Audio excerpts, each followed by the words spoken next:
Hey, everybody, this is Casey Ritchie. Welcome to the Branch 458 podcast. This is going to be a good one. We're going to have several delegates on here talking about their experience at the National Convention in Boston. So I will let them introduce themselves a little bit later on, and they'll just talk a little bit about what they learned about their experience there.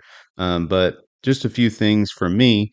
I also went to Boston along with some of the other members. I'll go ahead and read the delegates that Branch 458 sent to the National Convention. So we have Joyce Elizondo from Clinton, Megan Sperling from Southwest Station, Diane Taylor, who is retired, Christy Bowers, who is currently an RAA in Colorado's at the NBA's office, Mark Simone from Southeast Station, Eric Bew. He's the vice president and he's a steward for a lot of the AOs. He's been on here in previous episodes. Eric Robinson, who is a steward at 39th Street.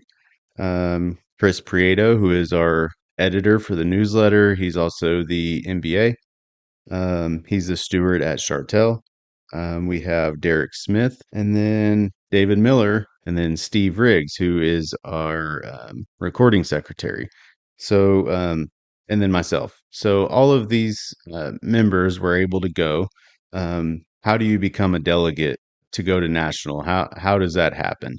So, in our bylaws, it mentions that to be a paid delegate by Branch 458, a member in good standing must have attended at least 75% of all branch meetings since the last national convention to be eligible to receive delegate expenses voted by the branch for the next national convention. So you have to attend 75% of the branch meetings to be a paid delegate to go to Boston for Branch 458. Does that mean you can't go if you don't attend 75% of the meetings? No, you can still go. You just won't be a paid delegate for Branch 458.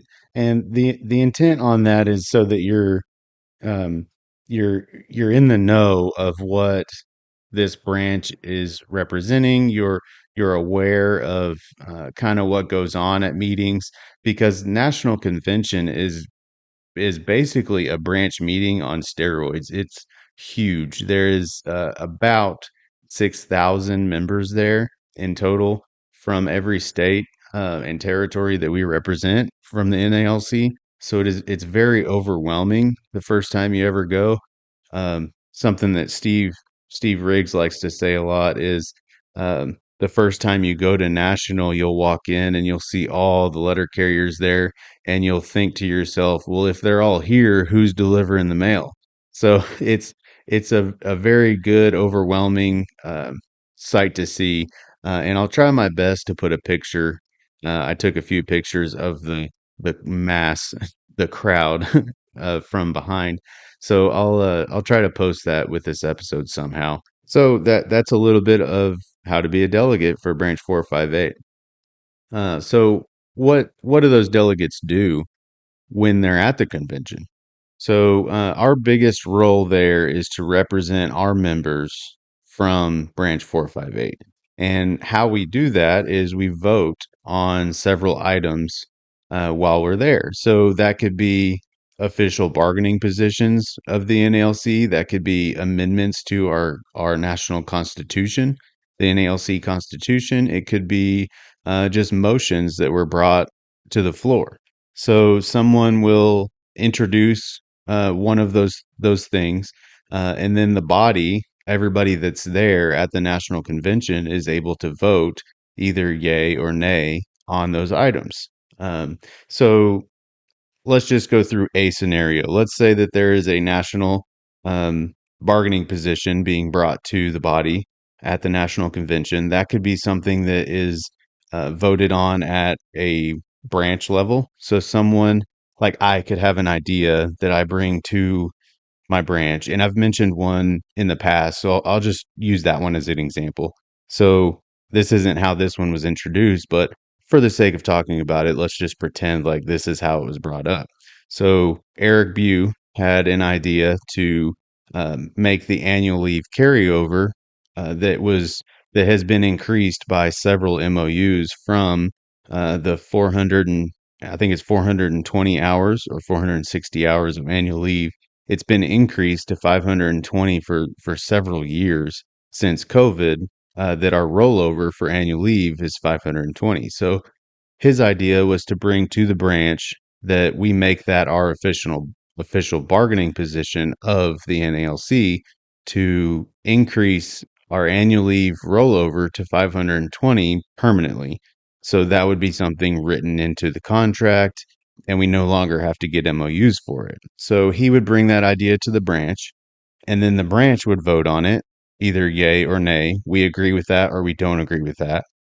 So then we would submit, if it passes, we would submit that to the National Executive Council for them to talk about it, and then the Executive Council will determine whether they give it a recommendation of approval or a recommendation of disapproval.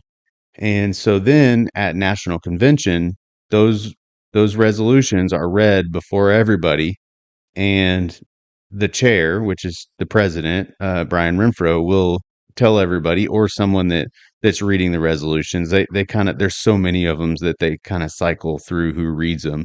They will tell the body, this is what the resolution is, and we have decided that it is a recommendation of approval or disapproval. Usually, if it's disapproval, sometimes they will offer recommendations to change a little bit of the wording. And then if the maker of the motion decides to agree to change that wording, the executive council will change their recommendation to one of approval instead of disapproval. So once it's all read, the maker of the motion, so Eric Bew or somebody that's a designee of Branch 458, will have the opportunity to speak in front of everybody and tell everybody why we wrote that motion or resolution and why we support it. Then it will go back and forth between the entire room of people that disagree with it and then people that agree with it. So it goes back and forth until eventually there's no one else talking about it or someone calls for the question. When someone calls for the question, it ends debate. So that's something else that needs to be voted on. If someone gets up to a microphone and they say, I call for the question, then that means that they want debate to stop and they want us to vote on that resolution. So first, the body has to vote whether we're in favor of calling for the question or not. And that requires a 2/3 vote to move on. So if there is a 2/3 vote yay to call for the question, or aye, not yay, then we will move on and we will then vote on the resolution. If it is a no to move on to the question, then debate will continue until there's no more microphones lit up to speak either in favor or in disagreement of the executive council's recommendation. So now we're voting on the resolution. You're not voting whether you agree with the resolution or not. You're voting whether or not you agree with the recommendation of the executive council. So let's pretend like Eric Bew brought this before the branch to increase the annual leave rollover to 520 hours permanently. The branch voted, yeah, I like that. We send it to the executive council. The executive council also agrees with it, so they recommend approval. Then we call for the question. Now we're voting on the resolution. So if you vote, and the chair explains all this every step of the way to the body so that it is clear what we're voting on. He will say, all those in favor of the executive council's recommendation of approval, please vote by saying aye. So everybody in favor will say aye. They'll just yell it aloud. And then he'll say, okay, everybody in disagreement of the executive council's recommendation of approval, please indicate by saying no. So then everybody will say no. So at that point, the chair, the president, will have to listen to the body and determine based off of how many people he feels voted for or against and make a determination of which one wins the vote. So if it's too close to tell, the chair will have the opportunity to do a division vote where everybody stands up. And so there's a visual of who is voting for it and against it. So he will make a determination. Usually it's by the voice vote, the first thing. If somebody in the crowd, in the body, disagrees with what he said, so you're sitting, in the back and you hear way more no's than you do ayes, and the chair says that the ayes have it, you can go to the microphone and call for division yourself.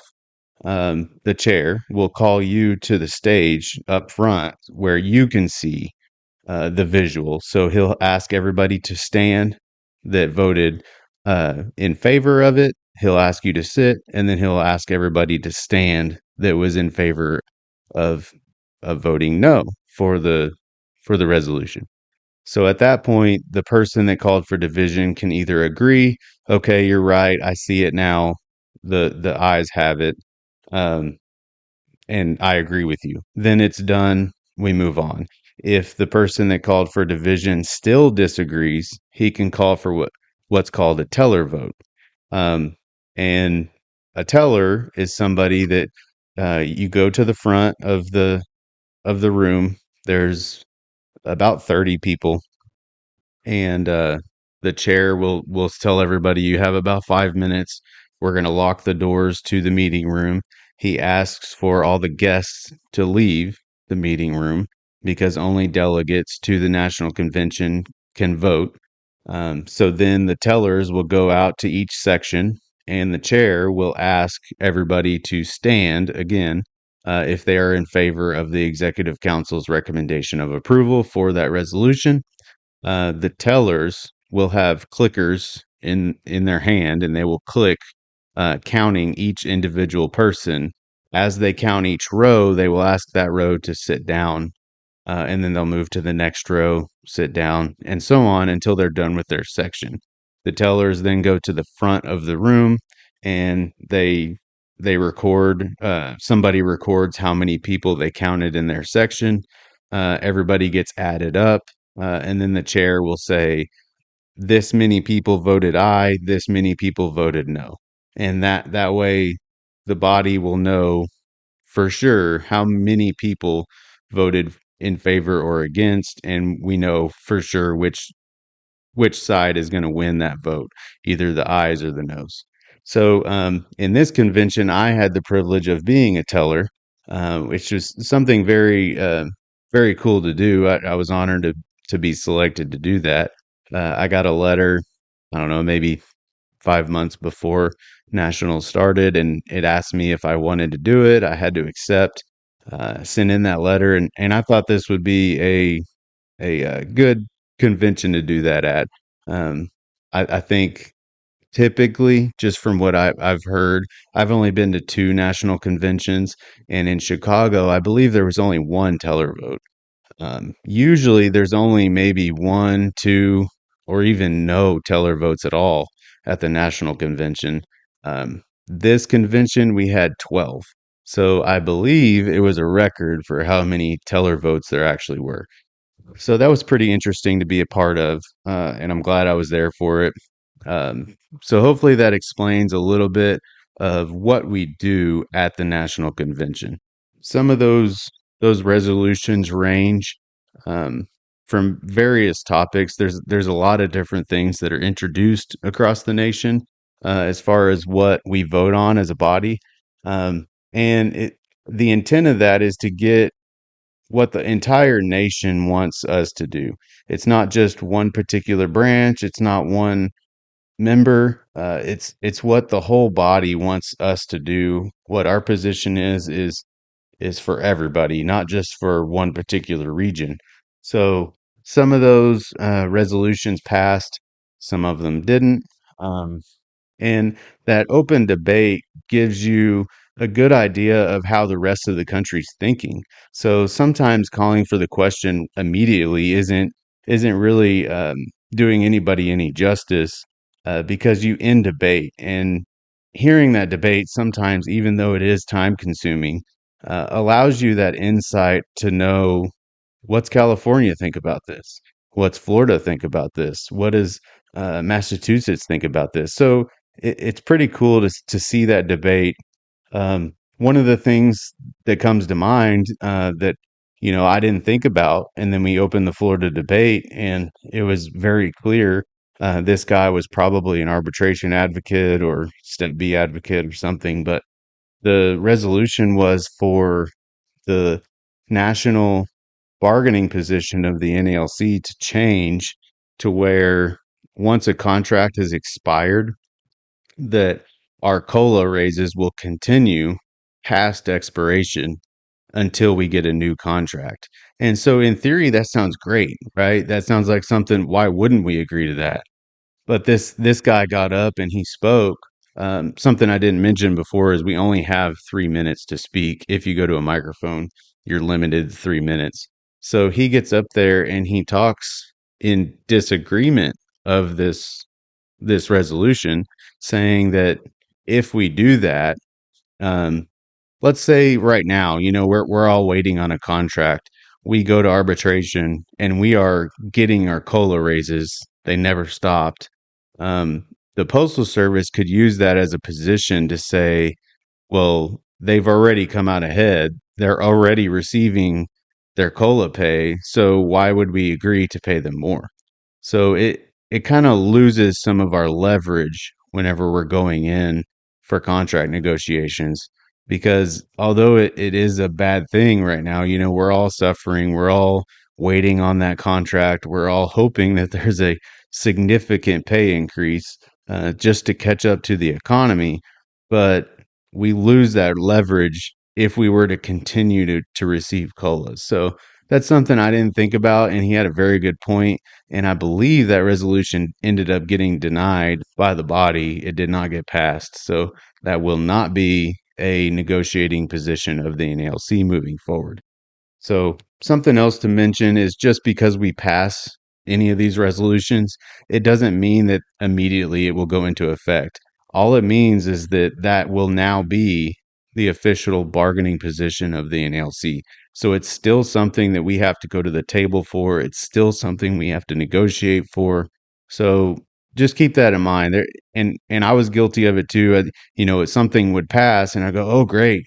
Now we immediately get the benefits of whatever that was that passed," and that's not true. We still have to go to the table, and we still have to negotiate for these things. So that's a little bit about the National Convention um, in a whole. A few more things. I went to a few classes, and I hope in the future, in the near future, I'll be putting out episodes, kind of relaying what I got in these classes. One in particular is the mail count and route inspection class. That's something that I think is going to be ramping up with the post office. They kind of got their butts handed to them with this TRE process, at least in our district anyway. I was the district lead for our district in the TRE process, and we added around, I don't have the exact numbers in front of me, but we added around 35 routes, full time routes in our district, so Arkansas and Oklahoma. That does not include the T6 assignments that it added. So it probably added close to 40 assignments across our district. We added about 25 aux routes across the district. And then we only got rid of 2 full-time assignments in the whole district in the 2 years that we did it. So overall, we did a phenomenal job in this district adding routes. I think rightfully adjusting routes. We did it fairly. We didn't just go in there saying we're going to add time just to add time to routes. So it's something that worked out very good for our district, but the downside to that is management's pissed and they're wanting to go in and kind of reverse all the good work that we did in that joint route adjustment process. So we're going to be putting out some episodes on the route count and inspections, the M39 Chapter 2. So we call them Chapter 2 inspections. Be on the lookout for that. Having said that, if anyone out there has their route and they believe that that it's overburdened, there is an avenue for you to put in for a special route inspection. So if to qualify for that, we call it a 271G because it falls under section 271G of the M39. And to qualify for that, your route must go over 30 minutes on 3 days of 6 consecutive weeks. So 3 days per week, your route must go over by 31 minutes or more for 6 consecutive weeks. So I recommend that you fill out 96s. You should be doing that anyway. Anytime you're going to exceed 8 hours, just to notify management, I would keep copies of that, especially if you think you're going to qualify for a 271. If you feel like you do qualify for a 271 right now, I would submit those right now. So all you need to do to submit for a 271G is just write it on a form 13. Just say I, Casey Ritchie, on Route 55, am requesting a 271G route inspection. I'll date it, I'll sign it, and then I will have management sign that they have received it. Once they sign that they have received it, I'll make a copy of it and I will keep one. And then I will also give a copy to my steward. So the reason that I'm giving one to my steward is because if they don't adhere to the time limits, they only have so much time to respond to a 271G request. We can file a grievance. So once you provide that to us as a steward, we're going to try and keep track, make sure that they've followed up with you, that they have told you that it's either approved or denied. And we'll file a grievance if we need to. But now is the time to do that. June, July, and August are exclusion months. They are not allowed to use any information from June, July, or August. But if your 6 weeks is in those months and you're going over, then you still qualify. So June, July, August are not exempt from the 6 consecutive weeks. So now is the perfect time to do it because they don't have any excuse not to get to your 271 in September. So submit those now. Get them in. If you have any questions, please reach out to me. You can email at 458podcast@gmail.com. You can call the hall or you can email me. My personal email is richie_casey@yahoo.com. And you can ask for more questions or you can call the branch hall. So any questions on that, please do not hesitate to ask. But if your route is overburdened and you need a special route inspection, now is the time to request that. Some of the other classes I went to while I was in National, they have classes in the morning and then they have classes in the evening.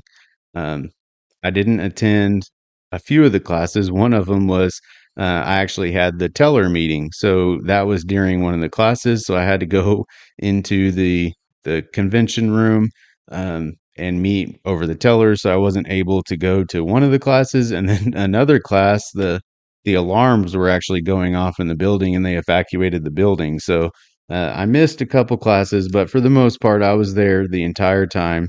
Outside of those, I went to an emergency response team and employee assistance program class. There was a national bargaining history and strategies class, effective branch communications, the mail count and route inspection class, um, city delivery had a class that was pretty cool because they talked a lot about the things coming up. If you guys read the postal record, Chris Jackson has a article that he always talks about things that are coming up, like the service is implementing new vehicles in this area, and this is what the vehicles are, or the service is implementing this test, and these are the areas that are doing that test. This is new equipment coming out, just things like that. So that's what we talked about in the city delivery class. Um, I went to strategic planning for new branch leaders, contract administrative unit class, and communicating our message. So I hope to get into those. Actually, I will get into those into future future episodes. Hopefully, we have a few guests on to talk about mail count inspections. Um, but yeah, that was my time in Boston. And I will turn over to some of the other delegates that came, and I'll let them introduce themselves. I'm not sure if I'll be back on the other side of this. So if you guys have any questions at all, any comments, anything you want to hear in this podcast, please do not hesitate. Email at 458podcast@gmail.com. Thanks. Good day, brothers and sisters of Branch 458. Let me introduce myself to those who don't know me. My name is Chris Prieto, and I am your Director of Mutual Benefits, and I am also the editor of the newsletter. So make sure you read it each month, because I've been dropping knowledge bombs each month regarding office rights. So just pull the page, put it at your case for a quick reference guide. It'll help. So last week at the National Convention, I attended 2 classes directed towards the MBA reps, and now I'm going to pass that information to you. One plan I particularly would like to inform you about is the MBA's individual disability income. This is the one I wish I had known about before July, when I was involved in a crash and injured both of my arms, which I've been out for 6 weeks now. Luckily, I have plenty of sick leave to rely on. It is beneficial to bank your sick leave. Well, with this total disability plan from the MBA, there are 2 plans with 3 tiers each to consider. They are paid bi-weekly, that's every payday. So what is total disability? It's defined as, due to injury or sickness, you cannot perform the substantial or material duties of your occupation. You're under a physician's care, and you're not engaged in any other job or occupation for wage or for profit. It also means the total and irrevocable loss of your speech, hearing in both ears, sight in both eyes, use of both arms, use of both legs, or the use of one arm and one leg. The 2 plans are either 6 months or 12 months of coverage. So let's say I have a 6-month coverage, and the high tier, which would net me $2,000 a month. I would be paying 24 a pay period because of my age, and after the initial 2 weeks, which don't count, I would begin to receive $2,000 a month for 6 months or until I got better. But I could also compound that with my sick leave, so I could be paid sick leave and this insurance plan. So you could really rake in the dough. But for some of you less senior carriers that don't have a bank of sick leave that I have, this plan could be a huge load of stress off your back if you were to get hurt. Let's just say you're 30 and you decided the middle tier would be the best for you. That would be $1,525 a pay period. Up to 6 months, you'd get $1,350 each month. Now that's peace of mind, I tell you. And for $2,150 a pay period, will cover you for a whole year. So that's the 12 month. I'll have the rates posted in the newsletter article so you can see all of your options. Okay, Chris, so how does it work? Well, the disability income plan starts after 14 days from your disability. Payments continue for as long as you're disabled, up to 6 months or 12 months, depending on which plan you selected. Also, the pre-existing condition rule, which means you cannot break both your arms first and then sign up for this plan. But you can also renew this policy up to the age of 65 by paying your premium on the renewal date. And this is exclusively for NALC members. So you can't get it for your wife or your kids, just you. So if you're interested in this, just reach out to me. My phone number is 405-820-6368. Just call or text me, and if I don't get with you immediately, then I'll get back with you. And y'all have a great day. Hi, this is Eric Robinson. I'm one of the stewards at 39th Street.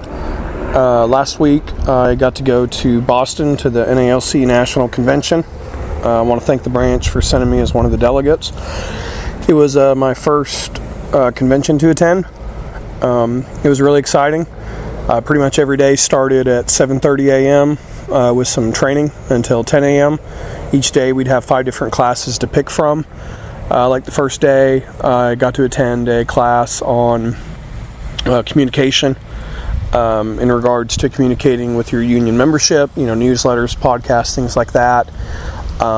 2 other days, I chose to attend a class on the grievance procedure. I learned a lot in that. One day there was a class on route inspections that me and Casey Ritchie went to. Just all throughout the week, in the mornings and in the later afternoons, we'd have different trainings we could choose from. From 10 a.m., once the trainings were over, till about 3 p.m. is when we conducted the business of the union. There were different resolutions and proposals that we would vote on as a body. One thing I learned is that all the letter carriers that were there were over, I think, around 6,000. The way that our union's set up, we're the supreme body. We have the final say-so on everything. So if any of our leadership does something that we disagree with at the biannual convention, the membership has the opportunity to either modify it, overturn it, propose new things for the future. Part of the proposals would be items that we want negotiated for in the next contract. Doesn't necessarily mean we'll get them, but it does mean that our executive board and our president will put that on their plate for what they're going to talk to the Postal Service about to try to get for us. So I really like that. That was something I wasn't aware of ahead of time going up there about this concept of the supreme body. But I just love the fact that us as letter carriers have the final say-so at every step of our union. And part of the convention, there were some Article 10 charges against the president. There was a number of carriers that felt like they didn't agree with some things he had done. And so they brought that before the delegation. Both sides heard it out. We had a vote. And so that was real unique and interesting. I'm glad I got to participate in that. There were amendments such as, in the future, if there's a joint route inspection, that all carriers would be allowed to count their mail throughout the week, which under TIAREAP, the recent joint inspection that just ended, carriers didn't count their mail during the week. So stuff like that. We heard from Republican Representative Fitzpatrick, Congress member. He spoke to the delegation for a little while about a caucus that he belongs to.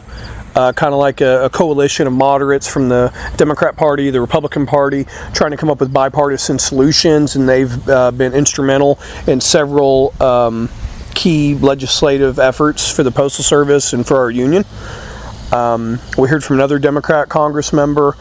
Just the whole week was a lot of work. It was exhausting, but I know I brought back a lot to be able to help my station and help my fellow sisters and brothers here in Oklahoma City. And so Casey asked me to, if I wanted to say something about the week, and so I just kind of thought I'd fill you all in on a little bit about what took place and how it works and everything. And so once again, just thanks for sending me, and I will look forward to getting to go again in the future. I thoroughly loved it. I would encourage everybody, if you want to be able to go to a state convention or a national convention, just attend the monthly meetings. It's the second Thursday of every month at 7:30 over there at our Union Hall on Eagle Lane in Reno. And that's where we kind of conduct our monthly business, and you can also get education about things going on in the city. And so if you haven't been to a meeting, definitely come to the next one that's going to take place in September, second Thursday. And then if you attend 75% of the meetings over a 2-year span, you qualify to be able to be sent to the next convention as a delegate, so that you can vote on these things, so that you can have some of the training and you can be part of that supreme body. So anyway, thanks again.